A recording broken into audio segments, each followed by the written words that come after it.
everyone. Welcome. Thank you so much for joining us tonight for the launch event for Ethel Rohan's new story collection, In the Event of Contact, which is just out from Dzanc Books. My name is Evan Karp. I'm the events manager for Booksmith. We're an independent bookstore and a mainstay of San Francisco's Haight-Ashbury district since 1976. Joy Lanzendorfer's work has appeared in the New York Times, the Washington Post, the Atlantic, NPR, Smithsonian, Poetry Foundation, and many others. Her writing was included in the Best Small Fictions 2019 and was notable in the Best American Essays 2019 and 2020. Grants and residencies include the Discovered Awards for Emerging Literary Artists, Wild Acres Residency Program, and the Speculative Literature Foundation. Her debut novel is just out, and it's right back where we started from, which you can also order just beneath the video embed.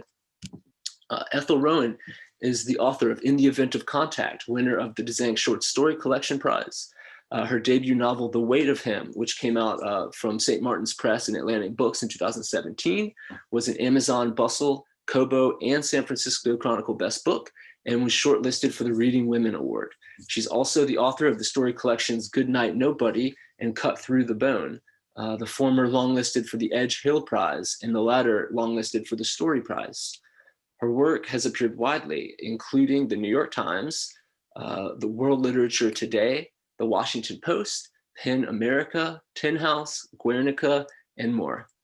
Raised in Ireland, she lives in San Francisco, where she is a member of the Writers' Grotto and also a friend and inspiration to many. I've been a fan of Ethel's since before Cut Through the Bone. I'm delighted, Ethel, to host you again tonight, and it's always nice to see you. Joy, thank you so much for leading the conversation, and congratulations too on your new book. Delighted to turn it over to you two. Everybody, welcome and thanks for being here.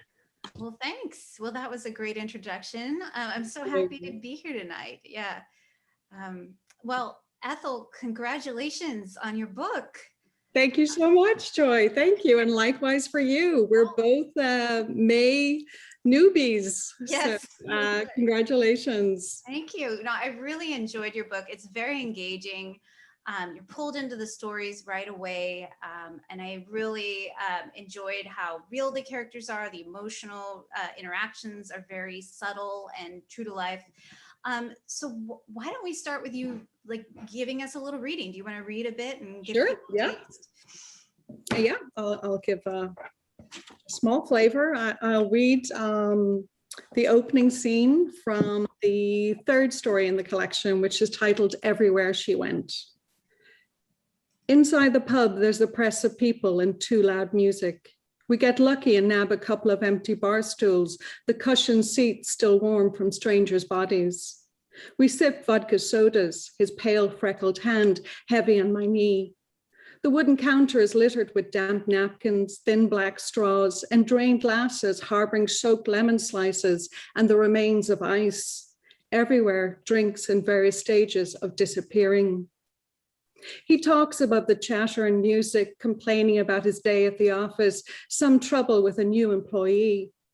Hazel second-guessed him in a meeting and in front of top management, including the CEO. My stomach tilts and my muscles grip my skeleton. He hasn't made the connection, has never given my Hazel much consideration. I suppose I don't say all that much about my best friend's disappearance at 10 years old, but he should at least recognize this obvious trigger.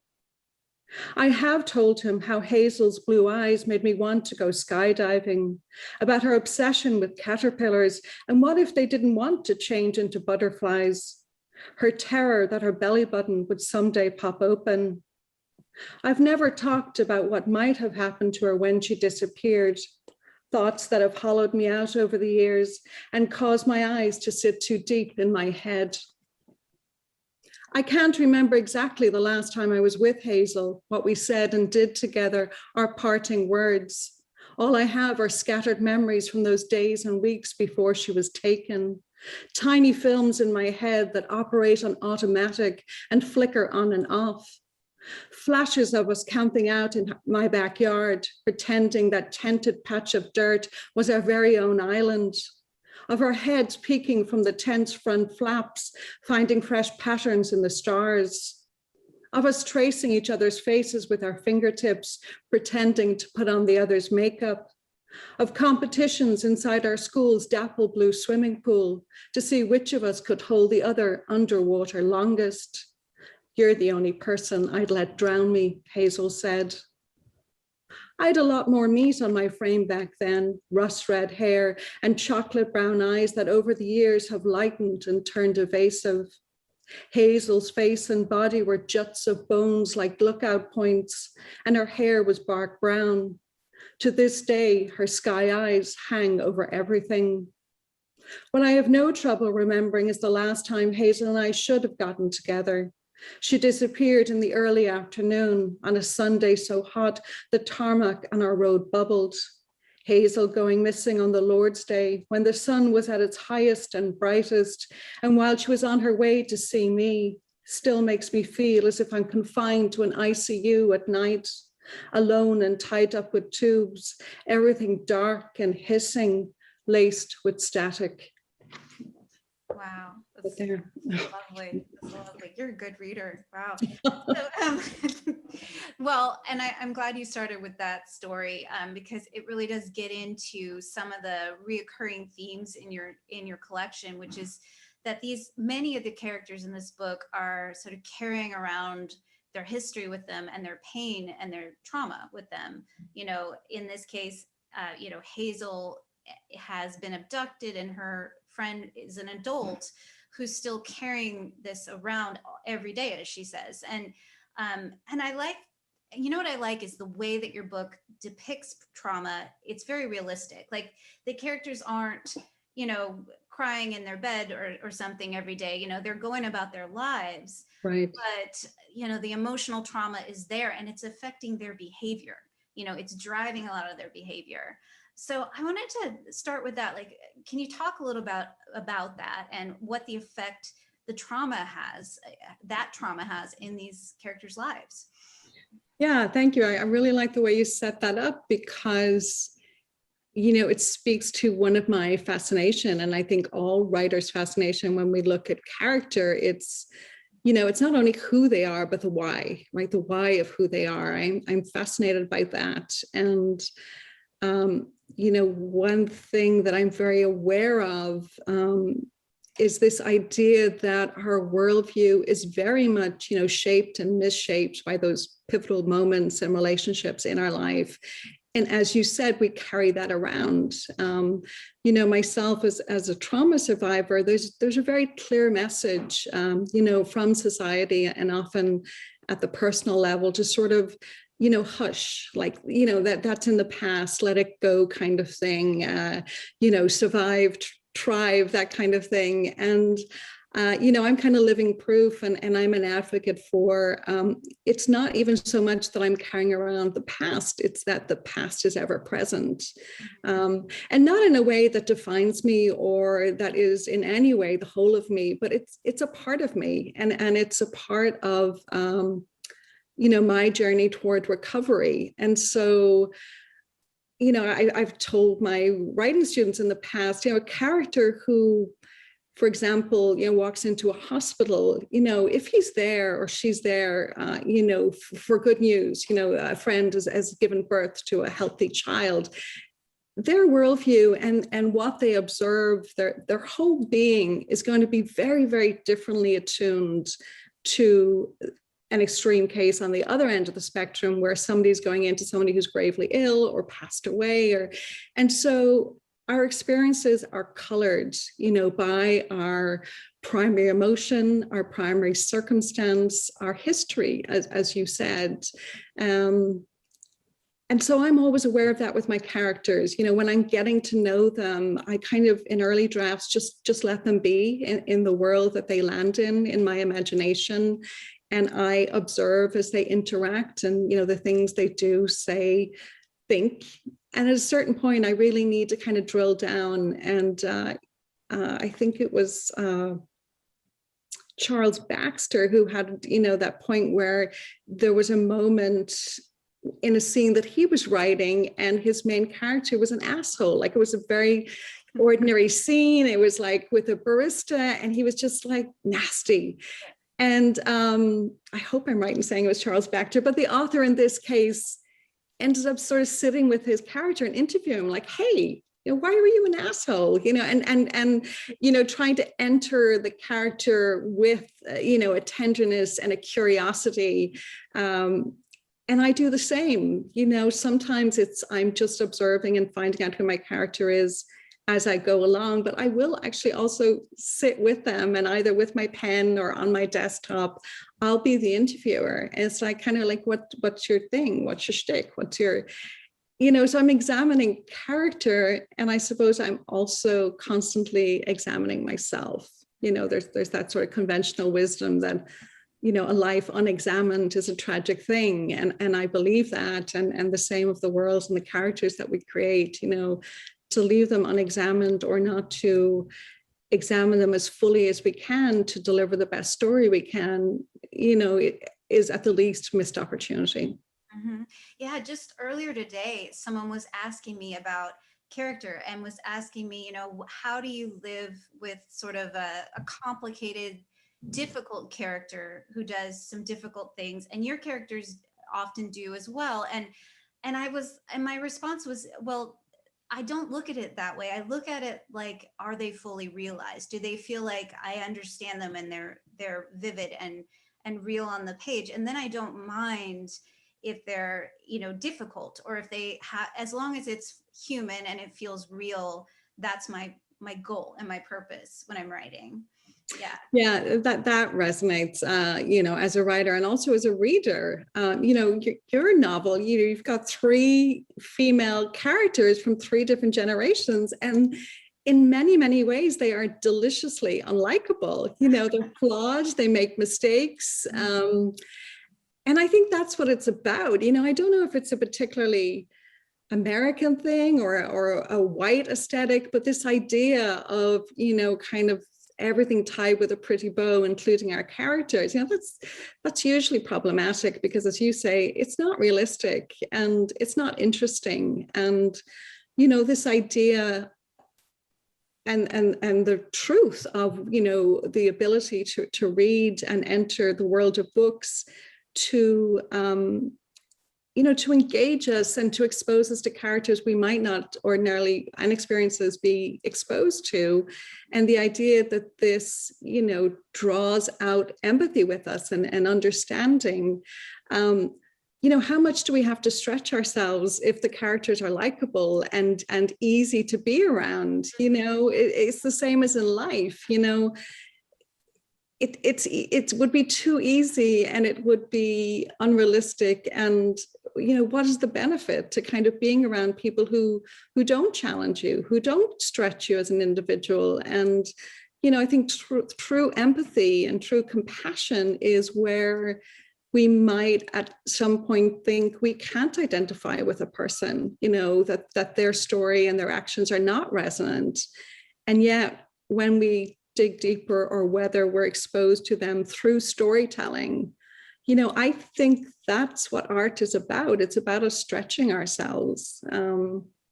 So yeah, my characters are flawed. I kind of, the umbrella, if you will, of the stories is that, it's a cast of injured characters, and they go about various ways to try to recover. And they make many mistakes, and their efforts are often, self-defeating and sometimes are injurious to others. Mm-hmm. But again, I think that's what life is all about. We're kind of all just going about our business and doing our best. And some of us are more flawed than others, and some of us try harder than others. And, art storytelling reflects life. And I think we have to have that richness and that dearth of character too, because human nature is very problematic. It can be usually disappointing, to say the least. It can also be incredibly inspiring. So yeah, I think it's safe to say that my stories and all good storytelling is representative of the best and the worst in us. Right. Yeah. And everything in between, I suppose, right? I mean, that's what a person is, right? So you know, on that note, I was going to talk to you a little bit about your male characters, because I thought you write men, you write both men and women, and all, I'm sure all the other genders as well, very well. But I was really struck by some of your male characters, and in particular, there are a couple stories told from the point of view of a man. Well, one is it's like a teenager, and one is a man who is lusting after or desiring a woman who is not returning his interest, who is frankly out of his league, and he kind of knows that. And I'm thinking of the stories Before Storms Have Names, which and Blindsided. So Yeah. Before Storms Have Names, for the viewers, is about a teenager who is living on a farm, and he's very, you know, there's a beautiful woman who comes as a lodger on the farm, you know, and then Blindsided is about a crossing guard who gets in an accident and ends up in a wheelchair.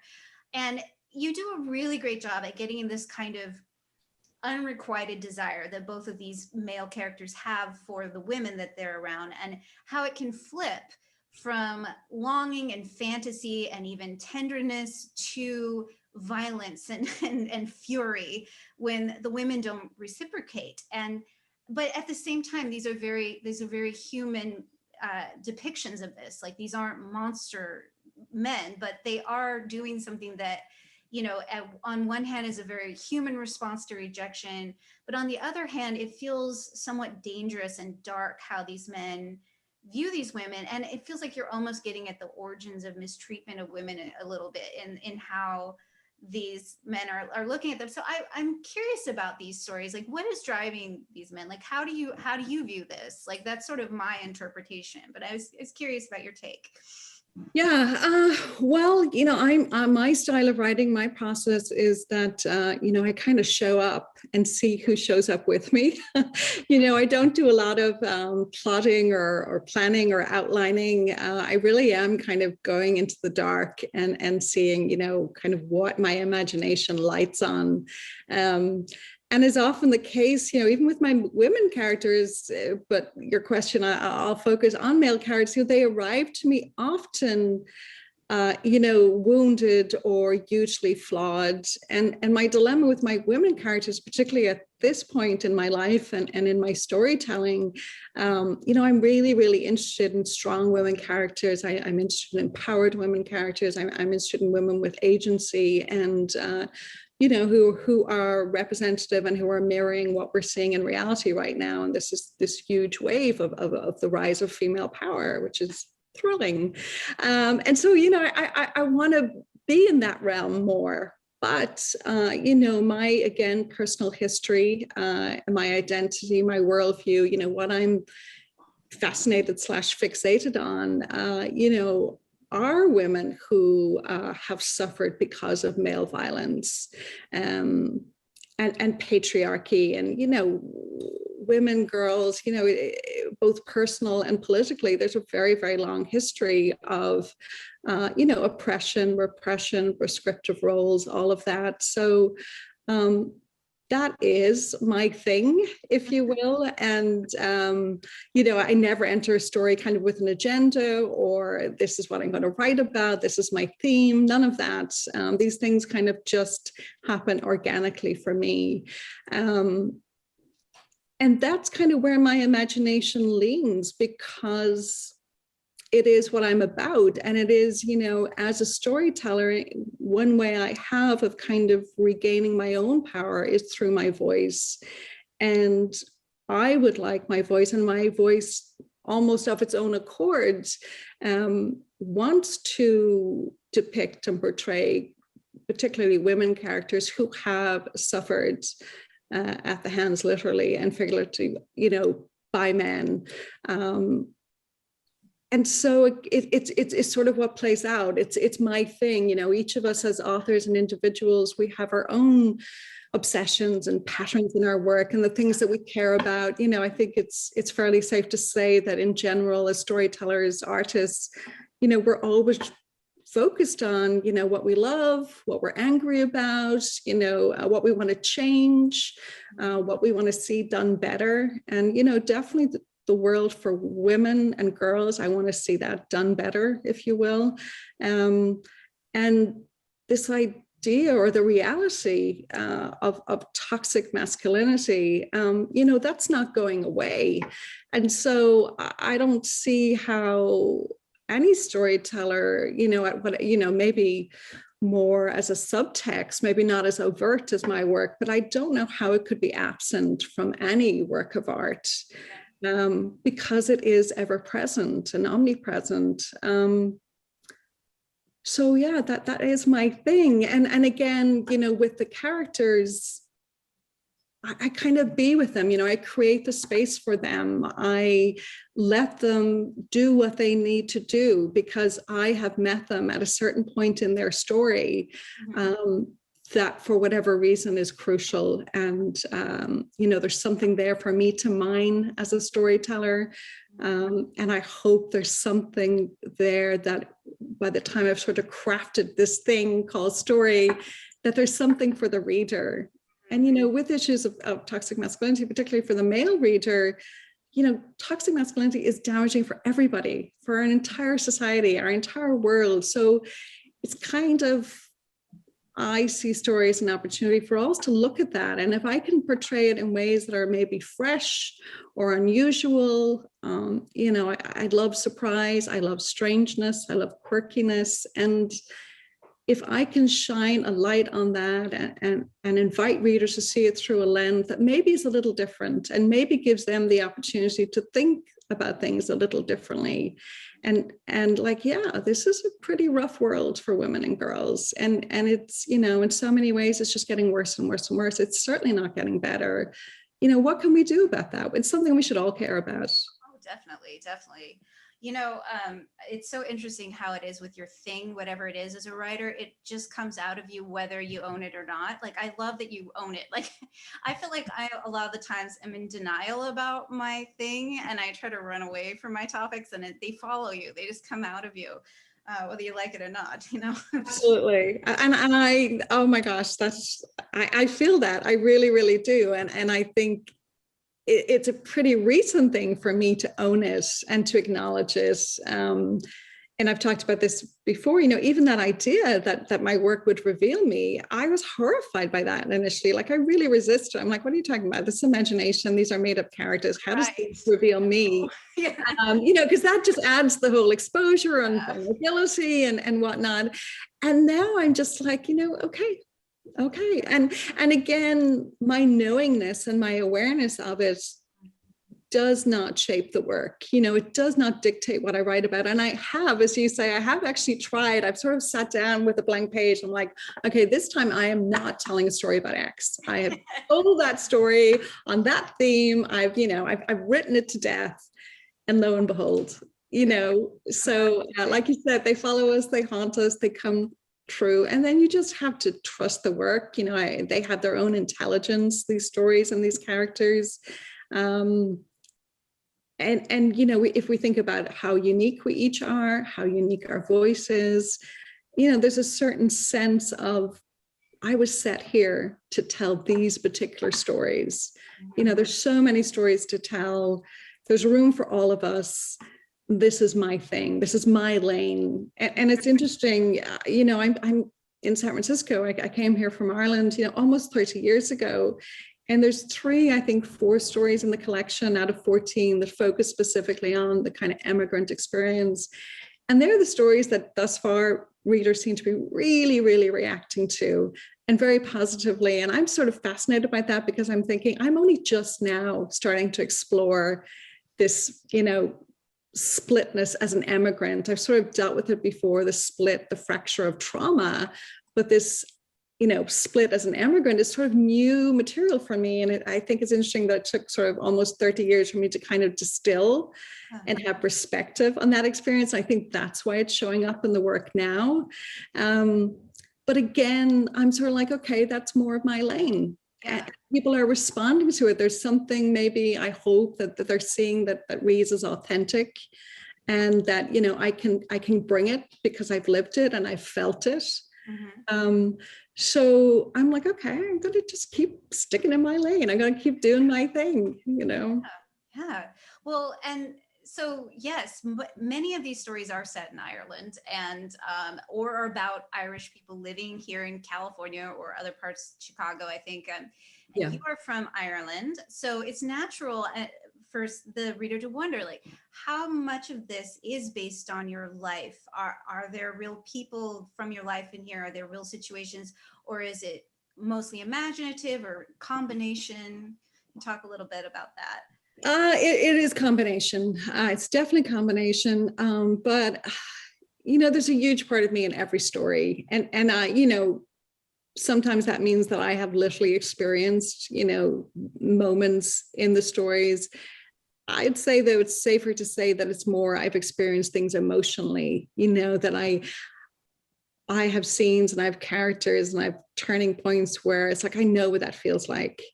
And that's such a great reward, when I reach that point in my own storytelling and when I reach that point as a reader, there's no better feeling than I get that. And not only do I get that, but it's like the author and this story gets me. Yeah. There's this sort of reflection mirroring that happens. It's funny, I was driving earlier, my daughter was driving me and we were listening to the young hot sensation. I'm so uncool, I don't know what's happening in the music scene, certainly at my daughter's, age and stage and generation. But we were listening to Olivia Rodrigo and her huge hit, Driver's License. And I'm just listening to the lyrics and I'm like, that song. And then another one, Deja Vu. And my daughter just kept playing her songs. And I was like, and she was saying the same. It's like, every lyric and especially the key moments in they're essentially stories that she's singing, and we're like, we get that, and that gets me, and emotionally and experience wise, it's like that. What is the empathy we talked about earlier, right? This idea of I'm not alone. I thought I was the only one who felt exactly like that in that exact moment, but no. Yeah. So yeah, that's kind of what I'm doing. Again, it's sometimes I am portraying actual experiences, sometimes it's actual emotional experiences. But I do have, and I've talked about this before as well, that, particularly when I go back to Ireland, I just seem to be this magnet for strange things to occur, strange events. And I think that's probably because, here I'm kind of just doing my everyday thing. And when I go back to Ireland, I'm with family, and it's usually, there's events and we're usually out. I wouldn't be the most sociable person, but I'm out socially, and things just happened. Like, for example, one of the stories toward the end of the collection called Any Wonder Left. And we have a character, the main character, a woman character who meets up with, a gangland crime boss in Dublin. Yeah. And that really happened to me. That really happened. It did? Like, you were that woman? I was that woman, and not fully, at a certain point, and that's just one of those rich life moments where, like, how can I not use this? How can I? And it was in that situation, it was where my sisters and I needed somebody to take our dead parents' belongings to the city dump. Mm-hmm. And I solicit this stranger on the green, asking him, does he have any tips for a handyman? He's like, oh, I'll help you out. And as we're walking toward my parents' house, he tells me his life story. And he's so infamous that once he started telling me some of the details, I knew straight away who he was. Oh my gosh. And I was like, oh, so how can I not mind that? So I took that, it happens sort of early on in the story. It's certainly the catalyst for everything that happens thereafter. And, so I had a great time kind of going from that moment to taking flights of fancy with it. Yeah. I do want to mention, I don't want to make this sound like this book is all doom and gloom at all. Like, there's a lot of levity in this book and a lot of humor. And I feel like, because we're talking about trauma and all, heavy stuff, I one of the things that's so pleasurable about this book is every story just pulls you in, and right away you're oriented. You know who the characters are. You're quickly involved in an emotional situation, and that's hard to achieve as a short story writer. I write short stories myself. I find them to be the hardest form because they are very unforgiving. You can't have extra things in a short story. The ending it's all about the ending. Everything's leading up to the ending, and everything has to flow beautifully to that ending, which can be very hard. So I wanted to talk to you. We touched upon your process a little bit, but can you tell me a little bit about how you write a short story? Like, how do you approach a story? Where do they come from?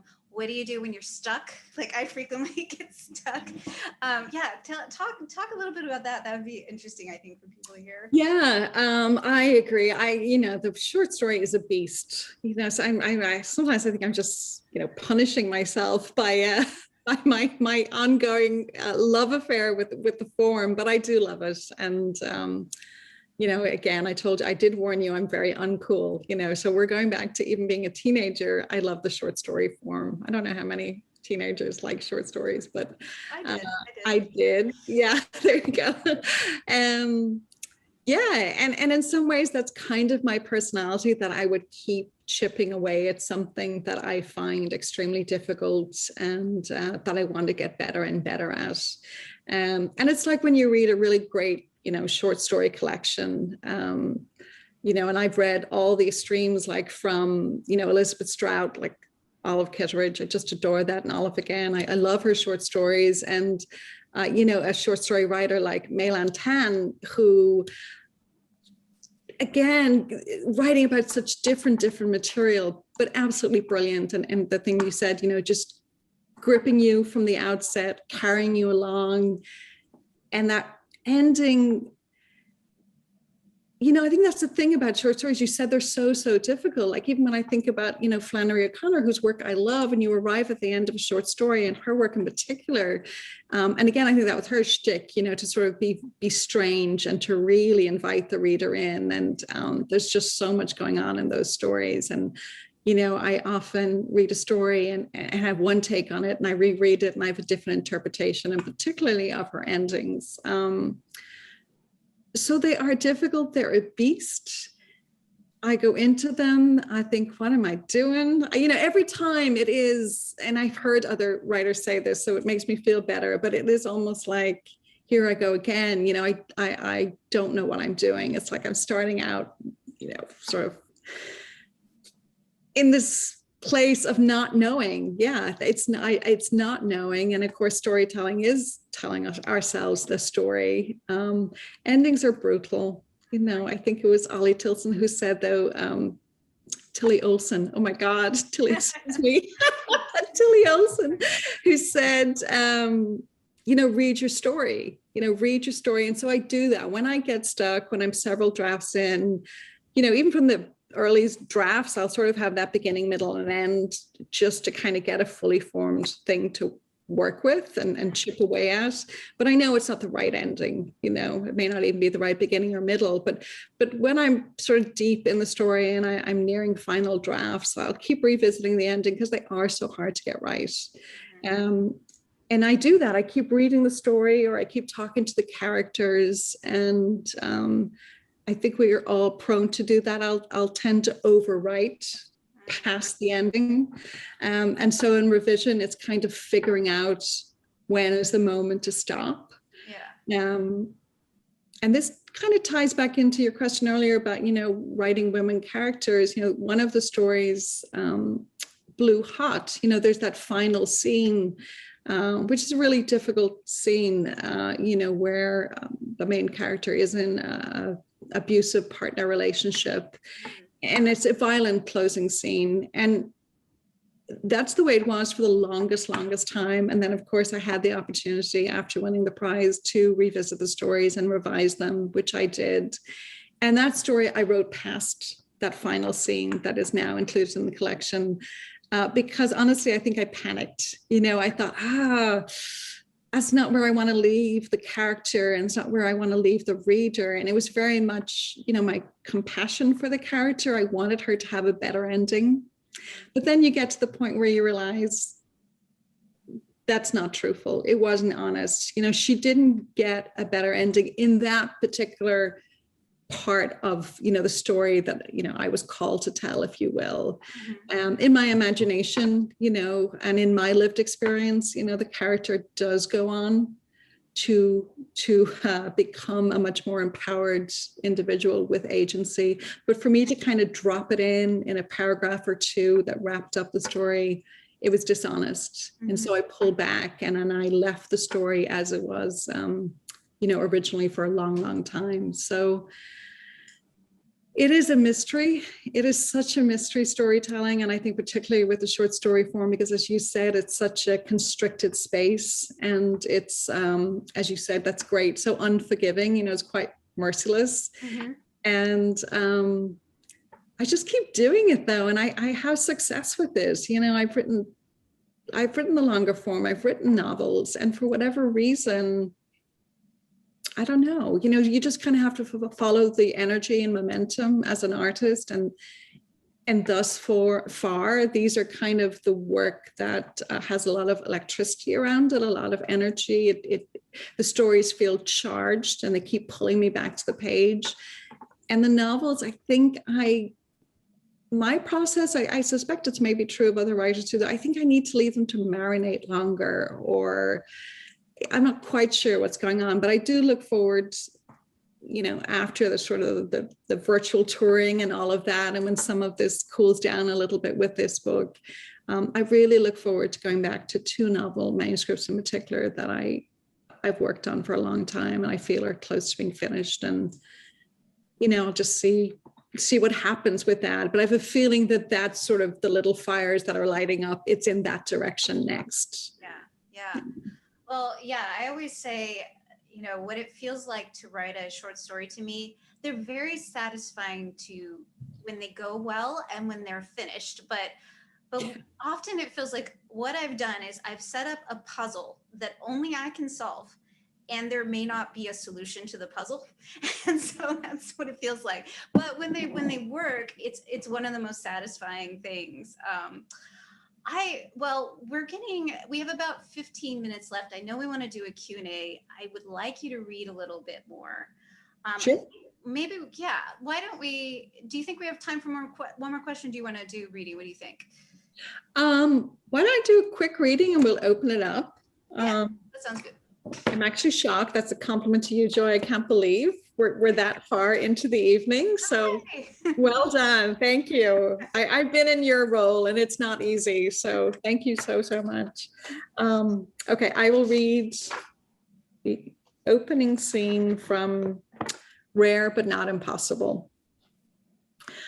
Margot entered Dublin Airport's arrivals hall alongside her fellow passengers, facing into the swell of waiting family, lovers, and friends. She looked away from the various emotional reunions, her throat thickening just as it had during the airplane's shaky descent, when she'd sighted the familiar patchwork of green fields through the window.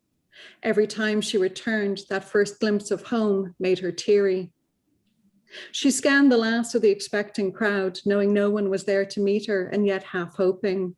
Her parents were waiting for her at home, the trek to the airport too inconvenient and risky to their minds, its roads treacherous, its large roundabout lethal. Shrieks sounded from the small group to Margot's right, another 30-something daughter like herself back from New York. A watery-eyed family circled the willowy woman and clasped her inside thick arms, sheeted in dark, rain-splattered vinyl, their faces full of the sunny weather that Margot wished was awaiting her. In the 10 years since she'd emigrated, she had flown home maybe a dozen times, and every trip the sky spilled. She fixed on the exit doors and hurried toward the taxi rank. Inside the walkway's glass tunnel, beaded with rain, her floral patterned suitcase dragged after her with a scraping sound, its front splashed with a strip of red tape that warned heavy. Just once, Margot would like to not be grilled by Ireland's chatty taxi drivers. The grey Skoda had yet to hit the M50, and already Anthony, hefty and care-creased, had uncovered her pertinent details. Still, he wanted more. She reluctantly revealed she was a hairstylist, omitting that she owned a thriving salon in Greenwich Village and was home for a friend's wedding. I hear the American accent now, all right. He laughed, a dog's yap. Margot suspected he went by Anto. She turned her head to her window, the rain still pelting. In recent years, Dad had taken to calling her the Yank. Her whole life, people criticized her voice. Too posh for her North Side working class neighborhood when she was a girl, not Irish enough in New York City, and too American in Ireland. No matter where she was, she never sounded like she belonged. Wow. Love it. I love that.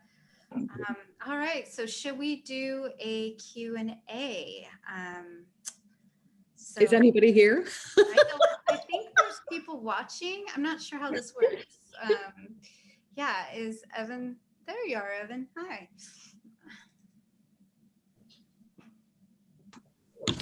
Not sure what's up with my camera all of a sudden, but hi, this has been a really wonderful conversation, you guys. And sorry, I think I'm gonna just be a disembodied voice here for a minute. Thank you both so much for this conversation. We don't have any questions yet, so if you're holding on to a question in the audience, now would be a great time to ask. I don't think there's any rush though. Drop it in the chat when you're ready. And yeah, so let's give folks a minute or so to drop some questions in the chat. Meanwhile, I'll turn it back to you guys if that's okay. Yeah. Well, I did want to ask you. I will ask a question. So that last bit that you read, she ends up going home. What is the character's name? I've blanked on it. Margot. Margot. Yeah, she goes home and she's a woman who does not want to have children, and she goes home and she is confronted with her parents who are very focused on that, and it got me thinking, like, there's a lot of parent-child relationships in this book. A lot of different kinds of parent-child relationships. Like this is more of a traditional thing that you might expect. The conservative old-fashioned parents with the traditional ideas of marriage and gender role and the child and the conflict. But there's also parents who are, harsh and even abusive and mentally ill in this book. So can you talk about the parent-child relationships in your book? Like, what is it about that topic that draws you as a writer? Yeah, it's interesting.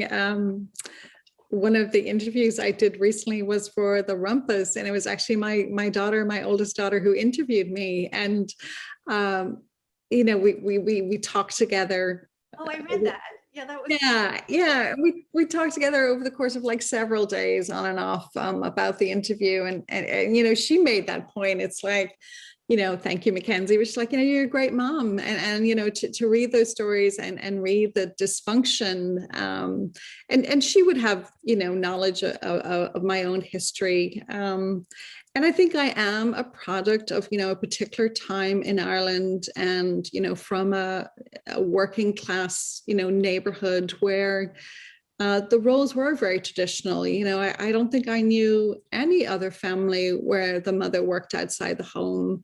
And, the dads all kind of had very, working class, blue collar jobs. My own dad was a barman. And, when you're struggling like that, when you're struggling financially, and of course, Irish Catholic families, lots of kids, for me personally, because of my own personal history, I think it's fair to say I had an unhappy childhood.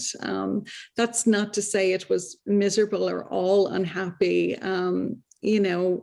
A lot of what comes through in the stories are the 80s, and the 80s were a great time, music wise, heading to the discos. The 80s just felt like a revolution culturally, and that definitely trickled down to myself and my friends in our neighborhoods. And we were in an environment where it was very much like, get out of the house, play on the streets. It was a whole culture like that. And I knew kids with really, really rough situations, abusive parents, alcoholic parents, unemployed, it's interesting, even with your novel, when you think of, there's so much the thread throughout that is kind of the American dream and the individual dream, and how much of, this idea of the American dream, be it the gold rush, it's so manufactured. But my recollections, even of my personal and cultural experiences as a child and teen in Ireland, there wasn't that sense of a dream. It was very much a sort of broken country, particularly with this whole partition between the Republic of Ireland and Northern Ireland. And so I just think there was a lot going on that sort of fed my imagination and stuck as regards what you see in these stories, the various forms of injury, the various forms of trauma and fracture and partition. So they're themes that are very familiar to me. And I did not see a whole lot. It certainly existed. It was certainly there, but I didn't see a whole lot of role model parenting and role model families. There was certainly no Brady bunches in any of my, lived experiences. So that's what's going to come true in the work, because that's what I have known. And, and I think my generation has done a phenomenal job of like breaking a lot of those patterns. So yeah, it's not surprising to me that it keeps coming through in the work. Right. Well, good. There's some questions. Evan, do you want to read the questions for us? Sure, happy to. I was just wrestling with my video here. Thank you all for your questions. Not too late to ask another if you're holding on to one. First, I'd like to ask is from Sarah Stone, who is wondering, who says, I'm reading these stories right now, and they're so electric and moving. How did you make the decisions about how to order the collection? Well, I'm sorry, this is so funny that it's Sarah Stone, because I enjoyed Joy's novel so very, very much. And when I was thinking about, comparison books or that type of thing, here I have the Book of Lost Light by Ron, which is also historical fiction set in San Francisco. And again, very much those themes of both the collective American dream and the personal dream, and the various tragedies, at the national and personal level that impede those and are obstacles. So sorry, Sarah, I had to forgive the digression. Check that one out. It's excellent. Collections are interesting. And I think, and I hope, I'm concerned now that I sound like I kind of keep telling the story over and over again. I hope I push myself to go beyond that. And the sort of personal bar I set for myself is to try to be as interesting as possible, and to bring, as much twisted expectations as I can into each story.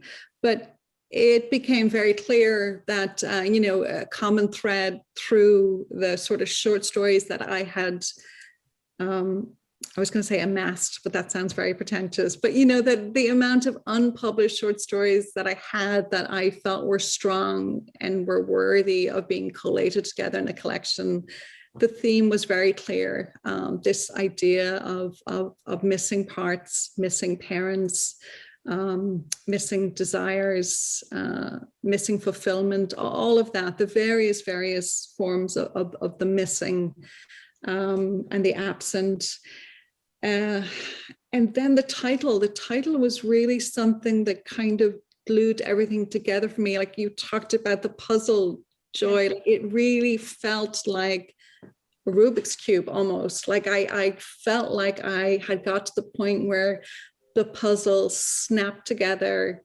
It became something greater, than each of its parts. And the title of In the Event of Contact, even that title was kind of a twist on expectations. You don't expect contact to be at the end of that phrasing. And it just played in, for me, there was a sense of harmony, if you will, which sounds odd because it's such a collection of like disruption and disturbance, but it was that sense of, it perfectly captures this theme of kind of trespass and boundaries, and and and ideas of consent and the boundaries that we set for ourselves. Like, again, one of the responses that I loved to the collection was this idea of making contact on our own terms, and that made me feel good. Like, I felt like that captured something essential about each story and about the collection as a whole. Wow. Beautiful. Thank you, Ethel. And thank you, Sarah, for the question. Next question I'd like to ask is from Susan Ito, which is, tell us a bit about the 2 novels to come, and will you go back and forth or focus on one at a time? Oh gosh, thank you, Susan. The 2 novels, one is historical fiction, actually. It starts off in the first chapter set in Ireland, and like you, Joy, it's 1932 is where it starts out. But after the first chapter, my main character, who's a young woman, she heads off to New York and ends up very quickly within the 2nd or 3rd chapter in Coney Island. And she is taken to Coney Island. Her situation, basically her father sells her, and he sells her to a supposed psychic. And this psychic is hell-bent on going to Coney Island and becoming basically rich and famous. And she's sort of carted along with him. And their story kind of goes from there. And it also has all of my themes of, oddity and this idea of our fascination / horror with the idea of freaks. So it really plays with all of that. And the other one is set actually here in the Bay Area, and it's a contemporary novel. And it starts off with a middle-aged woman, American, who is a victim of an armed robbery at the store where she works. And that, from the first chapter on, has a profound effect on her. She's traumatized by it, but she also is questioning, her entire existence. And I think that's something that also fascinates me, the alternate what if, and in her case, it's, what if I wasn't held up, and what if I was shot, and what if I had died? And all of this sort of spurs her to make some pretty big decisions and choices. And that's also part of my thing. I'm fascinated by alternate existence and parallel lives. And, again, in my own case, well, what if as a child I wasn't abused, who would I be? That type of thing. So yeah, those sound really, both of those sound really juicy. You have to finish them right away.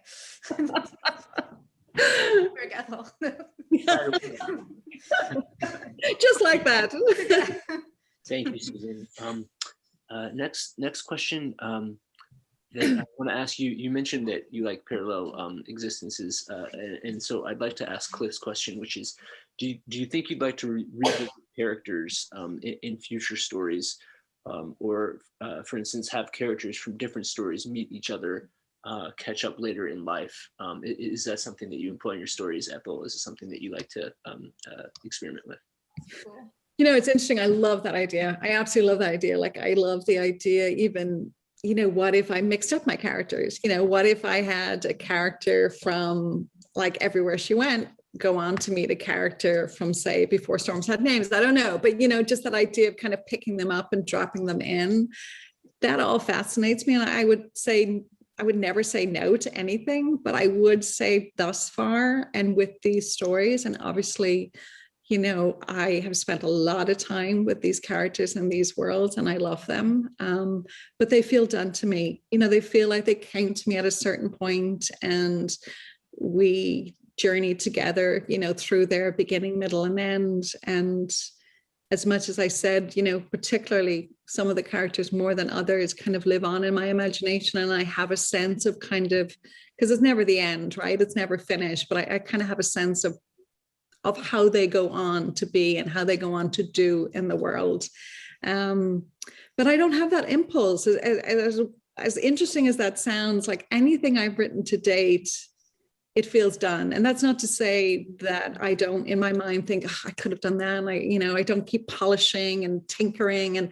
But once they're published, you kind of have to let them go and be done with them. And I'm always, more excited by the new work and the new world and the new cast of characters. So no, at this point, but who knows, maybe I'll get into something more like dystopian sci-fi and really, on a more literal level, play with this idea of parallel lives.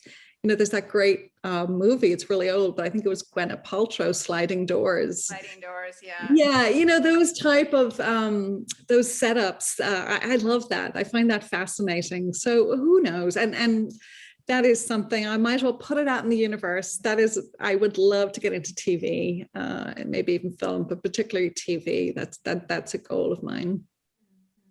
TV writing, I should say. My acting dreams are long gone. Thank you, and thank you, Cliff, for the question. I think we're at time. I've got one more question, or if that's okay. It's kind of course. I'll keep it short. I'll keep my answer short. So it's a combination of questions. One is from Ethel Gorman, who asks, how do you keep going when it gets hard? For instance, when you can't finish a book. And the other question is from Mackenzie Rohan, who you might know. What do you do for self-care when you're working so diligently on your creative goals?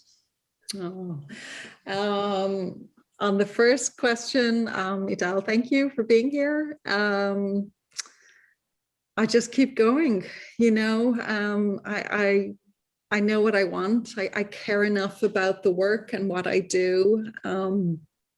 It's kind of the only thing I do. I don't have a lot of hobbies. I don't have a lot of other interests outside of writing. It very much is what drives me. And I just keep going. And you mentioned earlier, Joy, about, getting stuck. And, people will hate me, but I tend not to. I don't suffer from writer's block. I'm okay on the quantity side of things. It's the quality side of things. It's delivering the satisfying beginning, middle, and end and a finished product that I struggle more with. And I think that's because I get very excited and I can begin work really easily. It's finishing the work that's the challenge. And then Mackenzie, for self-care, it's something that's become more and more important to me. And I see, on the personal level and beyond our society, particularly now, the sort of what hopefully is the tail end of this pandemic, we don't take care of ourselves or each other nearly as much as we should. It's something I'm trying to get better at. I do tend to have an obsessive personality, particularly when it comes to my writing. And, I'll kind of put that first before my own care. But I am shifting more toward, and sometimes out of necessity, where I am literally burning myself out. And I'm at a point in my life now where life is precious, and I recognize that, and health is precious. And I'm also at a point in my life where, Ethel, I want more hobbies. So, I don't want the writing to be the be all and end all for me. So we'll see. I'm seeing some interesting shifts happening within myself. We'll see how that plays out in my work in the future.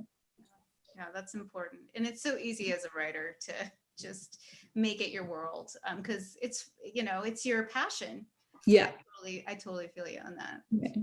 All right. Well, yeah.